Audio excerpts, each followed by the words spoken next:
Amadas irmãs e amados irmãos do Ideal Espírita Cristão, meu cordial bom dia. Bom dia. Sejam todos bem-vindos em mais essa manhã de domingo ensolarada aqui no Grupo Espírita Os Irmãos em Cristo, que tem hoje a felicidade de receber o nosso palestrante, irmão Miguel Ângelo, nosso professor Miguel, que traz um tema, eu diria que bastante ousado para esta manhã de domingo, que nos proporcionará conhecimentos importantes para a nossa caminhada dentro do Evangelho de Jesus e dos seus ensinamentos cristãos, que fala os milagres de Jesus. Nós até podemos ficar pensativos e nos perguntar: que milagres? Mas quer aceitamos ou não, os milagres de Jesus acontecem na nossa vida a cada dia, a cada hora. Então, eu convido o nosso irmão Francisco Martins para que venha ler o Minuto de Sabedoria para a gente iniciar os trabalhos, depois da prece, claro. Como dirigente, eu quero iniciar com a prece, solicitando a todos os irmãos que se concentrem, que busquem esse momento que é só nosso, que talvez seja único, porque o tempo não volta, o tempo prossegue. Então vamos nos concentrar, iniciar dizendo graças a Deus, agradecer ao Pai da vida, pela vida, pelo acordar, por iniciar mais um dia, mais uma etapa em que nós temos a oportunidade de receber uma folha em branco e começar a preenchê-la desde os primeiros raios do sol da manhã. Agradecer a Deus pelo lar que já temos, pelo aconchego familiar, pelo andar, pelo falar, pelo ouvir, pelo conhecimento que já adquirimos ao longo desta caminhada, bem como as experiências que nos foram proporcionadas. Agradecer também a Ti, ó Jesus amado, por poder estar aqui na Tua seara de amor, aprendendo e ensinando, lembrando, obviamente, dos Teus ensinamentos mais salutares, tais como: fora da caridade não há salvação. Eu não vim aqui para ser servido, mas para servir. Amemo-nos uns aos outros como eu vos amei e sereis felizes. Que possamos buscar, Jesus, junto a Ti, nesta ligação com vós, com os vossos trabalhadores mais abnegados, despertar em nossos corações o perdão, o amor verdadeiro que liberta, que acalma e que reergue. Que esse sol interior que habita em nós possa nos guiar no Teu caminho, que é de luz, que é de sabedoria, que é acima de tudo de amor, que jamais sequer pensamos em nos afastar dele. Que assim seja, graças a Deus.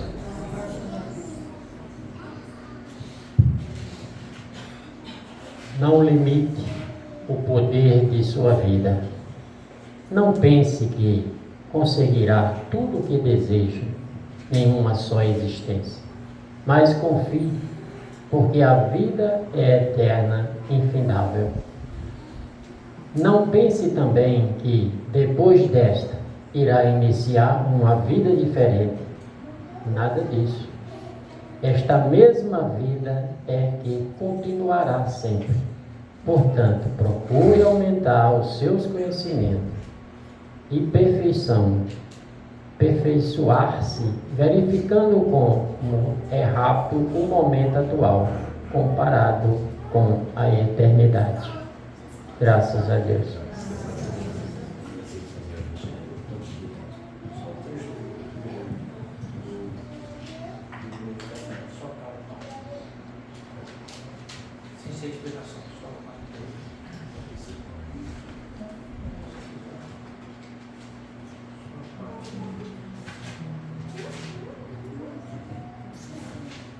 Ok. Só esse primeiro. Ok. Então, capítulo 4. Ninguém pode ver o reino de Deus se não nascer de novo. E que temos no primeiro item a seguinte informação. Jesus, tendo vindo para as cercanias de Cesareia de Filipe, interrogou seus discípulos e lhes disse: que dizem os homens quanto ao Filho do Homem? Quem dizem que eu sou? Eles lhes responderam: alguns dizem que sois João Batista, os outros Elias, os outros Jeremias, ou algum dos profetas. Jesus lhes disse: e vós outros, quem dizeis que eu sou? Simão Pedro, tomando a palavra, diz: vós sois o Cristo, o Filho de Deus vivo. Jesus lhes respondeu: sois bem-aventurado, Simão, filho de Jonas, porque não foi nem a carne, nem o sangue que vos revelaram isso, mas meu Pai que está nos céus. São Mateus, capítulo 16, versículos de 13 a 17, e São Marcos 8, 27 a 30. Graças a Deus. Então convidamos nosso irmão Miguel para dar início aos trabalhos desta manhã. Fique à vontade, irmão. Meus queridos irmãos, que Jesus nos abençoe a todos e nos inspire para que possamos traduzir as palavras do Cristo para todos nós. Então, o nosso amigo Sala disse que vinha um palestrante, um professor, isso, aquilo. Eu disse que o seu Chico disse que quem ia fazer o comentário do Evangelho era ele. Eu já não ia voltar, porque eu estava esperando essa pessoa chegar. Mas eu disse que era eu mesmo, ou sou eu mesmo. O tema de hoje é sobre os milagres de Jesus. Para nós recebermos o conhecimento, é preciso que a nossa mente ela esteja preparada para receber. Porque se você estiver aqui sintonizado com o que você deixou em casa, com a panela, com o almoço para fazer, com o serviço que você ficou de realizar, com o encontro com o amigo, com o jogo das 18h30 que o Flamengo vai perder, nada adianta. Eu não sei se você sabe, Salles, que no mundo espiritual existe uma ala para os anjos só do Vascaíno, né? Brincadeira à parte. Então eu gostaria que todo mundo descruzasse as pernas, os braços, coloque as mãos sobre a coxa, feche os olhos, respire comigo, inspire, solte o ar devagar, eu vou contar até 3 e você solta. 1, 2, 3. Inspire novamente. 1, 2, 3. Solta o ar. Inspire. 1, 2, 3. Mantenha os olhos fechados. Procure ouvir por apenas 30 segundos a sua respiração. Ouça a sua respiração. Ouça o seu respirar. O único som que você ouve é o da sua respiração.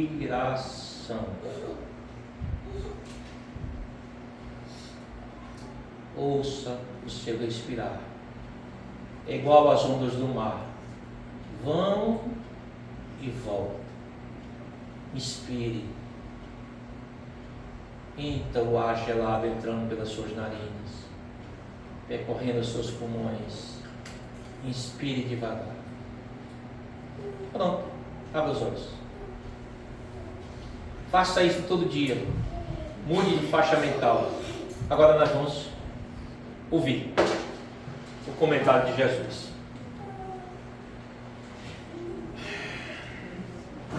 Nós vamos falar alguns casos de cura material, alguns casos de cura moral que Jesus fez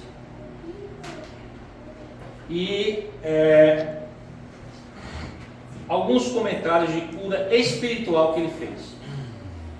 E depois nós vamos comentar sobre o milagre. Existia um cidadão que ele era paralítico há 20 anos. E ele sofria de uma doença rara, porque a paralisia dele ela começou pelos pés e foi tomando conta do corpo, até que ele não conseguia mais se mover. Era um homem esquadro, magro, vivia jogado no meio da rua, como um mendigo, todo mundo conhecia ele. E o nome dele chamava-se Natanael Ben Elias. Esse Ben quer dizer filho de. Natanael seria, como é que é? Raimundo de fulano, Raimundo de Zedado, é o nome do pai. O nome do pai era muito importante. E esse cara estava há 20 anos e ele ouviu falar como a gente ouve: vai lá na casa em Cristo, e lá tem um tratamento que você pode melhorar. E ele foi até a casa onde Jesus se encontrava, que era a casa de Simão Pedro. Só que a casa de Simão era a casa de um pescador. Era uma casa pequena, estava lotada de gente. Todo mundo queria ser curado. E ele começou a gritar lá de fora: Jesus, filho de Davi, tem misericórdia de mim. Aí todo mundo: ei, cala a boca. Jesus, filho de Davi, tem misericórdia de mim. Tu não está vendo que a casa está lotada? Aí ele gritou mais alto: Jesus, filho de Davi, tem misericórdia de mim. Aí uma pessoa que estava lá dentro disse: por que não bota o homem na casa de Simão Pedro, uma clarabóia? Eu acho que uma entrada de ar, né? Eu acho que onde fazia. Então o pessoal botou ele numa escada, né, na maca, e desceu ele por essa clarabóia que caía mesmo no centro da sala. Ele estava lá diante de Jesus e Jesus perguntou para ele: o que é que eu posso fazer por ti? Senhor, eu quero que tu me cures. E Jesus olhou para ele e perguntou: tu achas que eu posso curar? E eu vou abrir um parênteses. Gente, quando a gente já foi para todo médico, já foi para todo canto, e não encontrou a cura, e a gente diz assim: vá ali que você pode ser curado, só você sabe essa resposta da sua necessidade de cura. O cara estava há 20 anos, ele já tinha ficado sabendo de um monte de gente cego, leproso, paralítico, que tinha sido curado por Jesus. Ele disse: eu também sou filho de Deus. Ele: sim, Senhor, eu posso. Aí Jesus olhou para ele e disse: Natanael Ben Elias, em nome de meu Pai, se tu tens fé, eu ordeno que tu te levantes.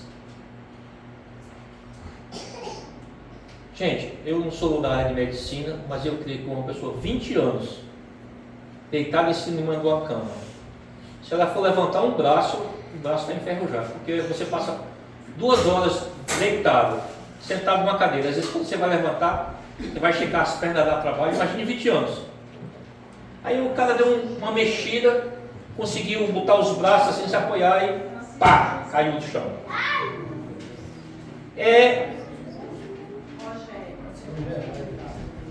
Olha, a dona Iraíde vai chamar o nome, a pessoa se levanta sem fazer maiores transtornos. E ele deu um ensaio, se movimentou e caiu novamente. Jesus novamente. Natanael, bem Elias, em nome de meu Pai. Gente, aqui, atenção, aqui comigo. Sem conversas paralelas.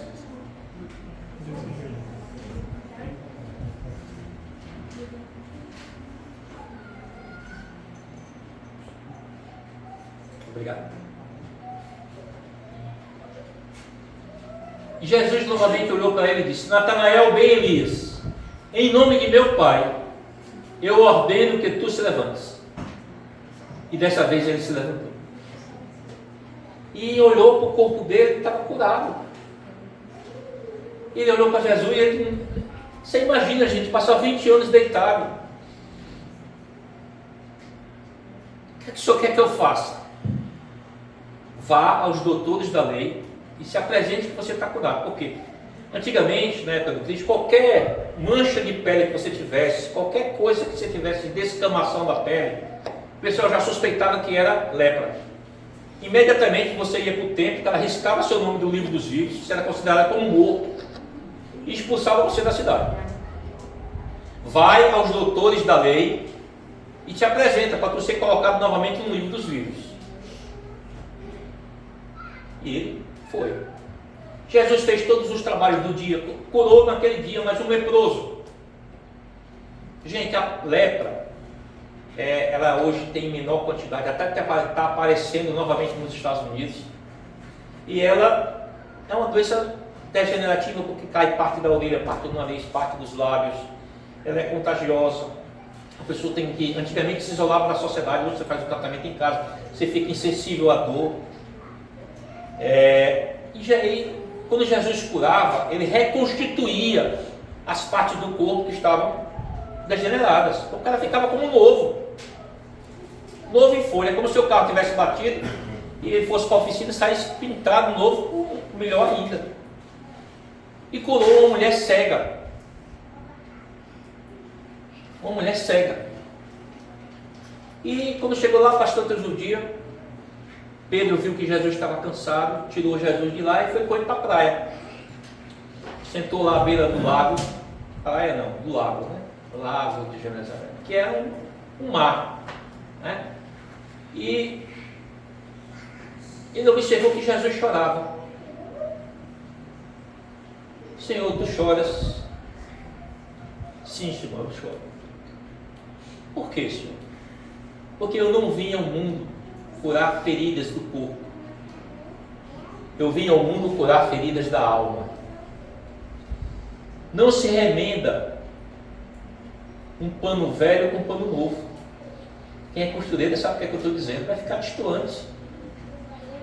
Nesse momento, Natanael, bem Elias, o paralítico de Cafarnaum, está em um bar, comemorando a sua cura. 25 anos eu passei em cima de uma cama. Vou beber, gozar e me divertir pelos 25 anos que eu tive deitado. A cega, a mulher cega, disse que ia perseguir e se vingar de todas as pessoas que zombavam dela no meio da rua como cega. E o leproso, que ninguém queria ficar próximo dele, que agora ele chegou no prostíbulo, abriu suas vestes e diz: olha meu corpo, eu estou curado, beberei, gozarei até as minhas energias se acabarem. 3 milagres do corpo. 3 milagres, sim, cura do corpo. A outra, era lá pelas décadas de 40, um médico, ele estava fazendo sobre uma pesquisa da cura religiosa. Então, eu já, não sei se alguém não ouviu falar, existe lá em Portugal a gruta, onde a mãe de Jesus apareceu. Como é o nome da santa que se fala? Não sei. E há verdadeiras peregrinações para lá todos os anos. E na época as pessoas iam de trem, ele estava indo da França para Portugal. E ele estava acompanhando uma mulher tuberculosa.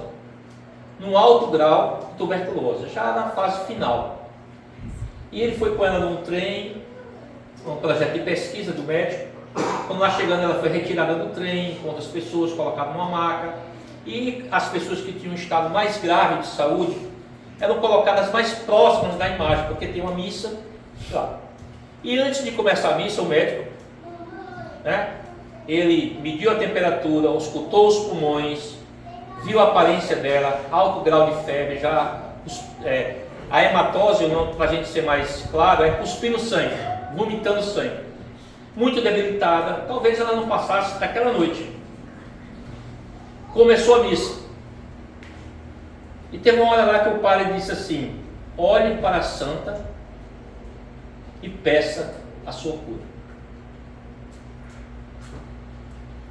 E a mulher, como filha de Deus, olhou para a santa da maca que ela se encontrava e começou a fazer uma oração silenciosa. E o médico, ele estava ali observando o balbuciar dos seus lábios.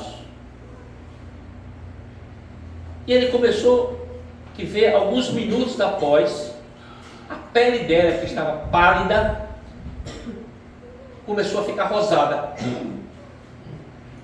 E eu não sei se você já viu uma pessoa que ela está muito doente, ela fica sem tom, sem cor de pele, ela fica assim como se tivesse tirado a energia toda dela.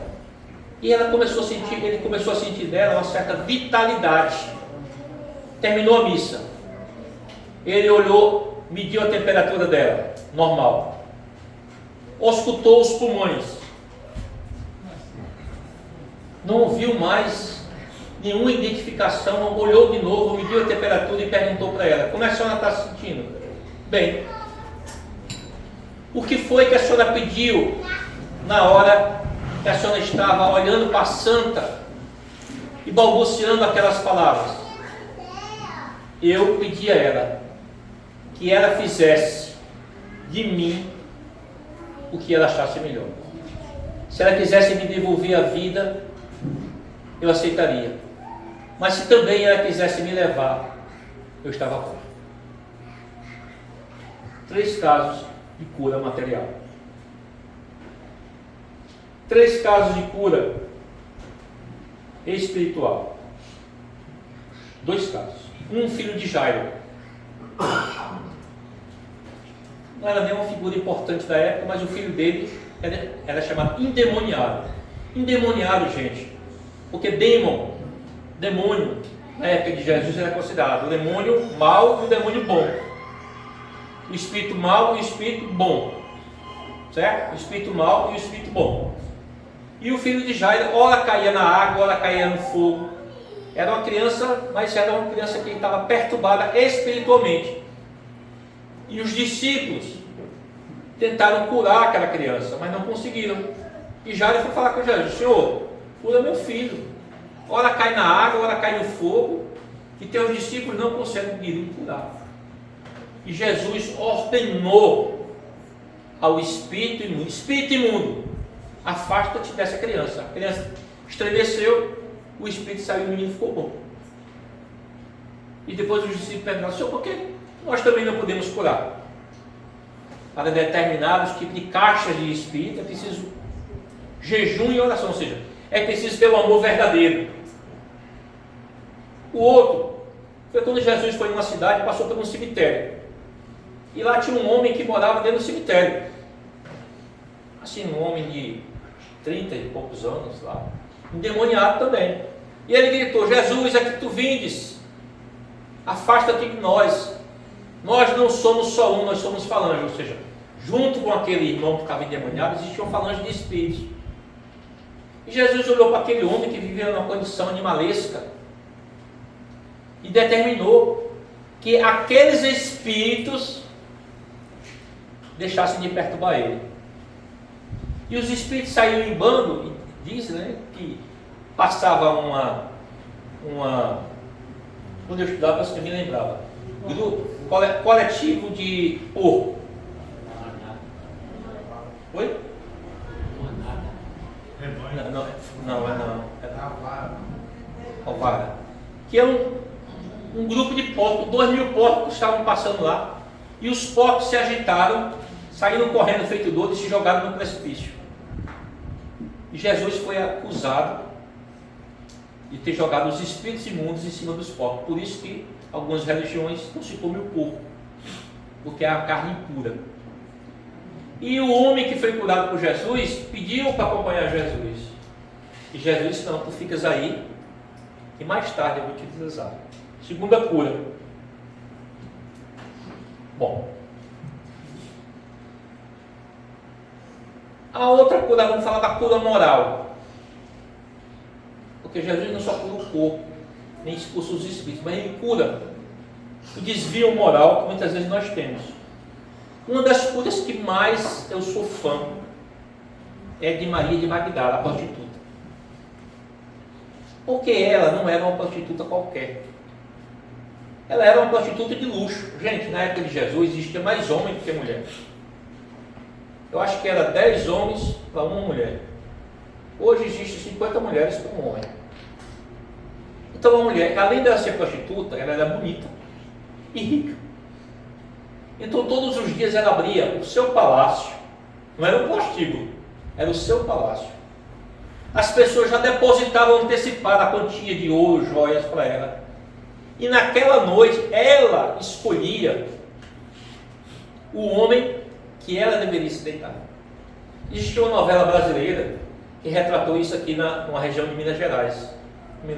Não me lembro qual é, mas mais ou menos parecida.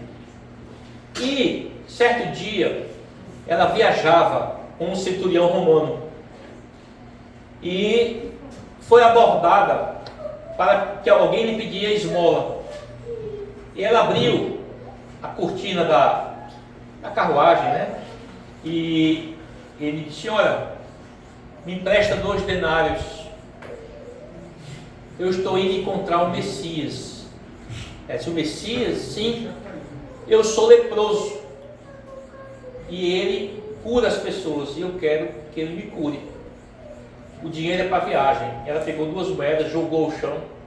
Eu não sentia contato físico com o leproso e disse: se tu o encontrares, vem me avisar, para que ele possa curar a lepra da minha alma.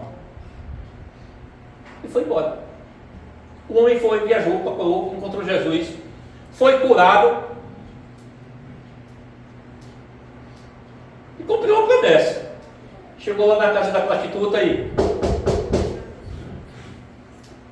veio um escravo, paláciozão: quero falar com a senhora. Ele olhou para o cara assim: a casa que só era recebida por príncipe, sacerdote, doutor da gente rica, um homem simples. A senhora é período de lua. Ela passa 7 noites endemoniada. Não recebe ninguém. Ainda hoje veio um príncipe e ela o rejeitou. Isso você não entende. Ela disse que quando eu encontrasse a cura, eu viesse avisar ela. Isso é impossível. Ele disse assim: ou você deixa eu entrar, ou eu vou fazer um escândalo tão grande aqui, que a sua patroa vai lhe acordar e vai lhe castigar. E ele entrou dentro da casa. E o escravo disse: você não pode entrar. Ele entrou e foi até o quarto íntimo da senhora. Eu não sei se você já viu uma pessoa endemoniada. Os olhos dela ficam dilatados. A expressão do corpo dela muda, a fisionomia. E ela estava lá deitada, meio, como dizer, abestada. E ele começou a chamar: senhora, senhora. E ela levantou a cabeça: sou eu, lembra-te de mim. E lembrou da história: a senhora me deu 2 moedas para que eu pudesse viajar, encontrar Jesus. E ele me curou. E ele pegou as vestes e abriu. Não tinha uma marca da lepra. E ela assim, meio sem entender ainda: o que é que tu queres? Senhora, Jesus não passa 2 noites na mesma casa. A única casa que ele passa 2 noites é na casa de Simão Pedro, que é aqui perto, do outro lado do mar, da Galileia, que era um grande mar, um grande açude. Vamos. Aí ele olhou para uma das escravas: pega a roupa da senhora, veste-a, manda preparar o barco. E ela, sem entender bem, foi naquela onda de boa vontade, vestiu uma roupa, mandou preparar o barco e junto com ele atravessou à noite o mar da Galileia. Chegou na margem, a casa de Simão Pedro era mais ou menos próxima, a casa de um pescador. Ele disse: é ali que Jesus está. E ela se vestiu, se cobriu com um capuz e foi até a casa onde Simão Pedro se encontrava. A porta estava entreaberta e Jesus sentado à mesa. Eu vejo muitas imagens de Jesus, mas existia uma tradição dos chamados homens de Nazaré, que era justamente homens de Nazaré, cabelos aos ombros, barba longa batendo no peito. Jesus era alto, devia ter 1,80 m. O rosto das pessoas que moram na área da Palestina, magro, nariz maior, os olhos de Jesus eram magnéticos. Ela entrou, ele estava sentado na mesa. Quando ela entrou, Jesus chamou ela pelo nome: Maria. Senhor, tu conheces o meu nome? Sim, Maria. Eu sou o bom pastor. E o bom pastor conhece todas as suas ovelhas. O que tu queres que eu faça por ti? Quando nós estamos diante da divindade, às vezes a gente vai na igreja, na casa de oração, seja onde for, onde nós carregamos um fardo mental, um sentimento de culpa. Nós queremos nos confessar, por isso que surgiu a confissão, diante de Deus, para tirar de dentro de nós aquela mágoa, aquela tristeza, aquele sentimento de que nós fizemos algo errado. E naquela hora ela quis dizer: eu sou uma prostituta. Após um diálogo rápido, Jesus olhou para ela e perguntou: Maria, tu me amas? Como pode? Às vezes eu ficava intrigado. Uma pessoa que você nunca viu na vida, conversa 5, 10 minutos com você, olhar para você e perguntar se tu ama ela. Porque quando Jesus olhava, ele era a expressão de Deus vivo. A pessoa ficava inebriada na sua energia de amor. E pela primeira vez na minha vida, na vida daquela mulher, que já havia deitado com muitos homens desde a juventude, ela se sentiu verdadeiramente amada e verdadeiramente preenchida na sua emotividade. Porque a cura dela não era de corpo, era moral. Ela disse: sim, Senhor, eu te amo. Maria, tu me amas? Sim, Senhor, eu te amo. E pela terceira vez ele perguntou e disse a ela: um dia, que não está longe nem perto, eu também te pedirei a vida. Vás e não tornes a pecar, para que mal maior não te aconteça.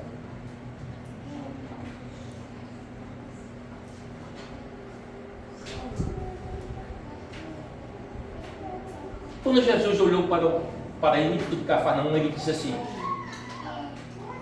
Natanael, ben Elias, em nome de meu Pai, se tu tens fé, levanta-te. Por que Jesus perguntava se a pessoa queria ser curada? Se você achava que podia ser curado por Jesus? Porque precisava contrapartida, gente.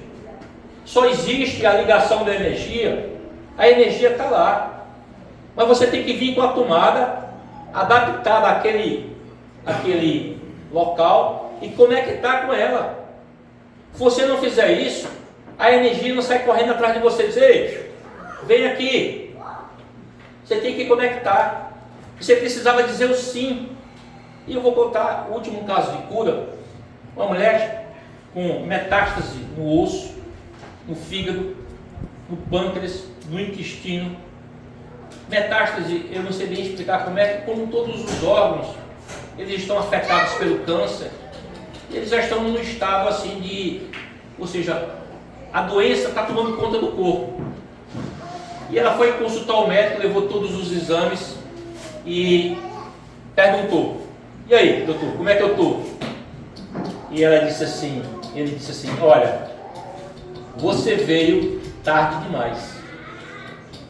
Se você tivesse vindo antes, talvez eu pudesse te ajudar. Quais são as minhas chances? 31? Não. 1000 em 1? Não. 1 milhão em 1? Sim. 1 milhão em 1? Sim. Então, me trate, que eu acredito que o senhor possa me curar. O homem olhou para ela, o médico, tratou ela. Depois de 6 meses ela regrediu e com 1 ano ela não tinha mais nenhuma marca do câncer no corpo. Esse depoimento foi do médico em um congresso americano sobre o poder da cura pelo paciente. E ele disse que existem 4 condições. Uma, a confiança no médico. 2, a confiança nas técnicas que vão ser utilizadas. 3, você acreditar que aquilo pode te curar. E 4, eu não me lembro. Vai ficar por conta de Deus. Quando Jesus disse: vós sois deuses, e Deus habita dentro de nós, e se Deus habita dentro de nós, é porque nós temos também o poder da cura, da autocura, quando nós desenvolvemos a fé interior. Porque a gente vem buscar Deus aonde? Na igreja. A gente vem buscar a cura onde? Fora. Mas o nosso processo da autocura, quando diz: eu creio que se colocar uma gota de limão na minha cabeça todo dia eu vou me curar, você se cura. Porque não é o limão, é a sua fé. Aí o cara estava com câncer, foi lá no médico, levou os exames, o cara disse: olha, vai ali, passa com a minha secretária, que na próxima semana eu vou te operar. Porque o caso é grave. Ele disse: doutor, na próxima semana eu não posso. Porque eu sou jardineiro voluntário de uma praça. E nós estamos chegando perto do período da primavera e eu preciso cuidar das plantas. Senão na primavera elas vão estar feias. Eu acho que médico não tem muita paciência não, né, Nélio? Ele olhou para ele e disse: moço, vem cá, eu acho que o senhor não está entendendo bem. O senhor vai morrer se eu não fizer a sua cirurgia. A sua cirurgia é para a próxima semana porque eu não tenho vaga, senão eu fazia hoje. E o senhor precisa fazer os exames pré-operatórios. Tá certo. Depois de 1 ano, o homem voltou. Doutor, agora eu posso. Chegou, a médica trouxe a ficha do homem e disse: essa ficha, esse homem já morreu? Se ele morreu, doutor, não sei, vai estar ali fora. Mandei ele entrar. Doutor, agora eu posso fazer a cirurgia. O médico olhou para ele, mandou ele fazer os exames, fez a cirurgia. Quando você tira o câncer, né, normalmente você faz uma coisa chamada biópsia. Mas depois o médico fazer o tratamento adequado. Se é de químio, de rádio, isso ou daquilo, né? Olha, daqui a 1 mês o senhor traz o resultado dos exames da biópsia para que eu possa fazer o tratamento complementar. 2 anos depois o cara veio. Aí, novamente, de novo. Aí depois, doutor, meu amigo, eu disse que o senhor trouxesse os seus exames 1 mês depois. O senhor passou 2 anos.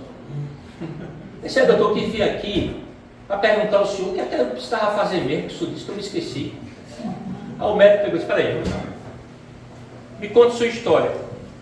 Se eu era um homem muito estressado, eu era muito irritado, ninguém gostava muito de mim, e eu vi que se eu continuasse sendo essa pessoa que eu era, eu ia morrer rapidinho. Eu comecei a sentir os sintomas de doença e vi que a doença tinha alguma coisa mal dentro de mim. E eu precisava fazer uma coisa que fosse diferente para me dar vontade de viver. E como eu não gostava muito dos humanos, mas eu gostava das plantas.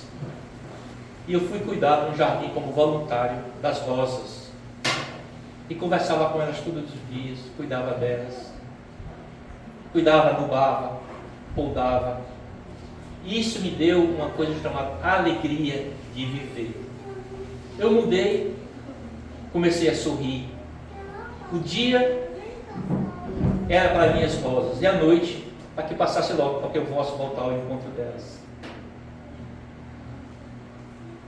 E isso mudou a minha vida.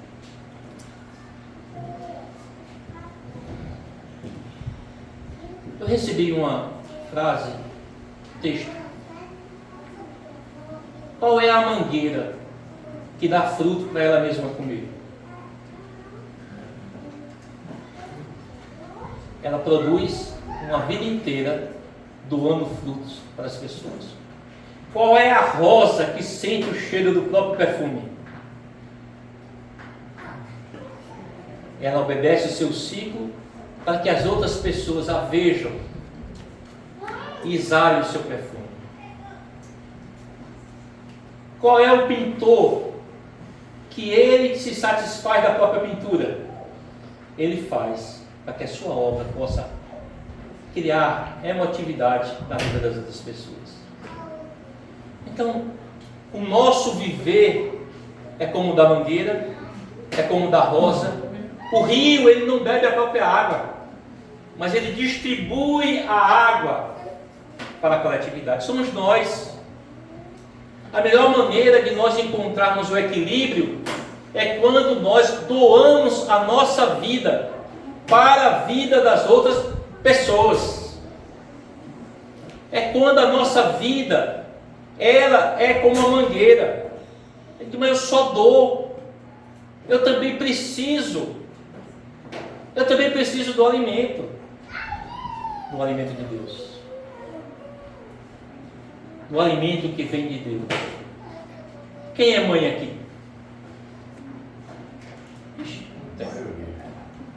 Qual foi a vez que vocês olharam para os seus filhos e me digam, a sua menininha pequena, cadê a mãe da minha pequenininha ali? Que você olhou para sua filha e disse para ela, filha, cuida de mim e dá amor para mim. O sentimento de maternidade é doar sempre. De quando é gerada até o momento que você estiver vivo, você vai ser mãe. Vai cuidar. Minha mãe tem 91 anos. Meu filho, você está espirrando? Vai tomar o remédio. Meu filho, você já tomou banho? Meu filho, você vai trabalhar ainda? Meu filho.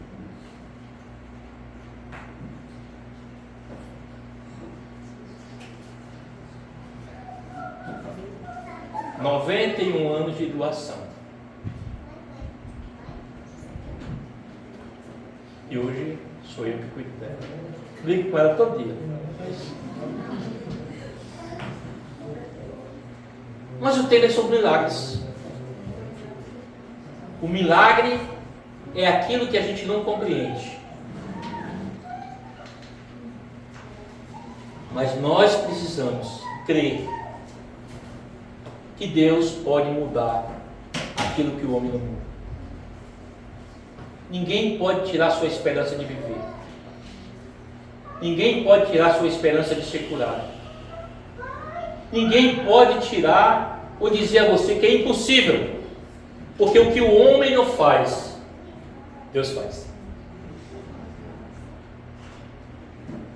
Se você veio aqui hoje e carrega uma grande dor, e carrega um grande sofrimento, e carrega uma grande dor em sua alma, diga, eu creio que Deus pode me curar. Desse jeito Deus não vai ouvir. Deus pode me curar. Deus pode me curar.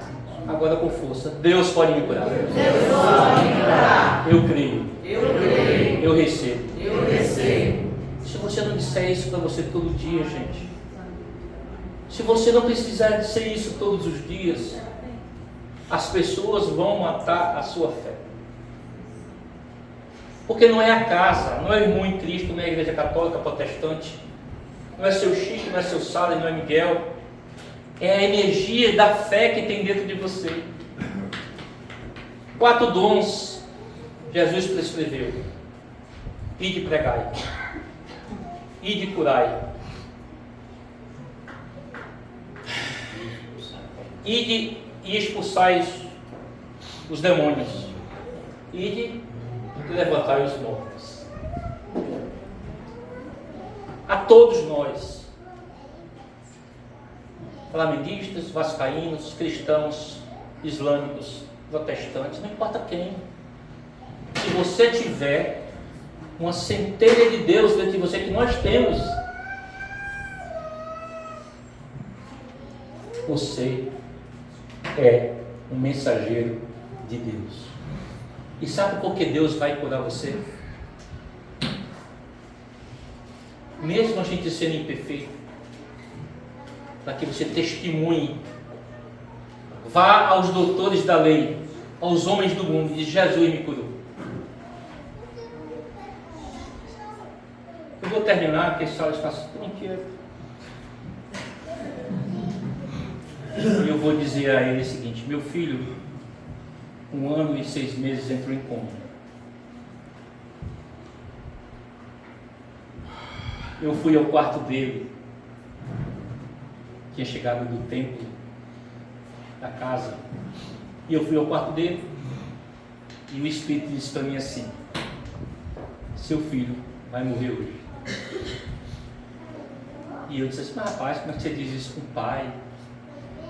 E fui para o quarto e disse para a mãe dele, disse: olha, vai ajeitar aquele menino, ele está numa posição debruçada, ele pode se sufocar. Fui rezar, dormi, daqui a pouco eu acordei com a mãe com os filhos no braço, dizendo que ele estava sem respirar. Resumindo, nós fomos para o hospital. O menino teve a primeira crise de asma, onde a glote dele se fechava, a gente viu os pulmões dele, os médicos olhavam um para o outro, se ele em 5 minutos não reagir, ele vai para a UTI. Eu me lembrei que o Espírito disse. Eu fui para fora do quarto e me ajoelhei mentalmente diante da Virgem Santíssima. Eu disse: minha mãe, eu entrego a minha vida pela vida do meu filho. Não leva o meu filho. Não leva. Eu não vou suportar. Eu imploro, leva a minha vida. Cura meu filho.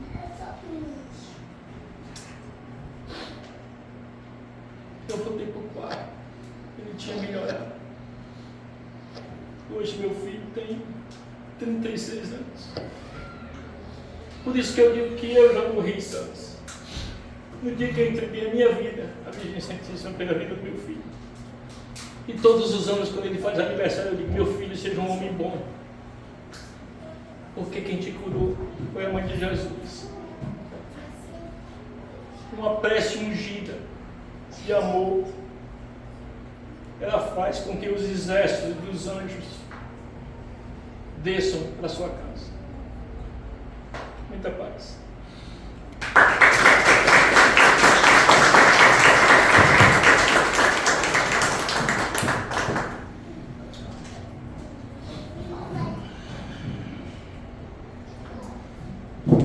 Eu avisei que ele é ousado, né?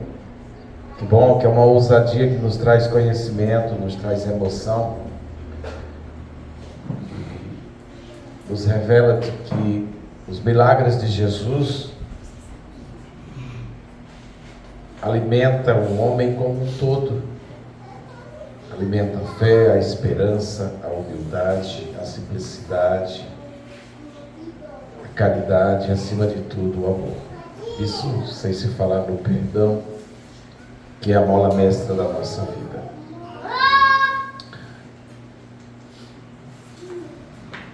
Hoje, como a sala está muito cheia, temos muitas pessoas, o passe será coletivo. O que você acha, Miguel? Pode ser coletivo?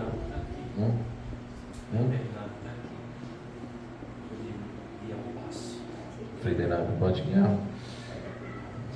Então, eu peço que todos se concentrem nesse momento. Apaga as luzes, por favor, diminuir a claridade. Isso, obrigado. Que todos se concentrem. Descruzem as mãos, os pés, fechem seus olhos. Quem está em casa também. Não importa a religião que você professa. Importa que você professe Jesus. Importa que você acredite no Mestre que nos trouxe a cura, nos trouxe sabedoria, nos trouxe informação, nos trouxe esclarecimento, nos trouxe amor. E agora, a prece final iniciará através do nosso irmão Miguel. E vamos nos preparar para recebê-lo, vamos estar abertos e ligados ao alto.